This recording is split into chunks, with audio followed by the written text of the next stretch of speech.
وظیفه، کور، موټر، ځمکه، دا هر څه د لاسه ورکېدونکي دي او ترلاسه کېدونکي دي. ولې؟ په دې شرط چې یو دوه مهم څیزونه ولرئ.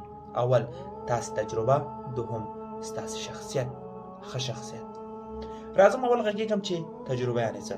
موږ اکثره ځوانان چې کله ماته وخوري دوی فکر کوي چې ژوند همدا دی، خلاص شو، نور مخکې ژوند نشته، چې دا ډېره یوه غلطه پرېکړه ده. کله چې یو انسان کار کوي، یو ماته خوري، هغه د تجربه وګڼي، له هغې دې زده کړه وکړي، له ماتو څخه زده کړه وکړئ، د هغه خلکو ژوند وڅېړئ چې ماتې خوړلي دي او څنګه بیرته راپورته شوي دي.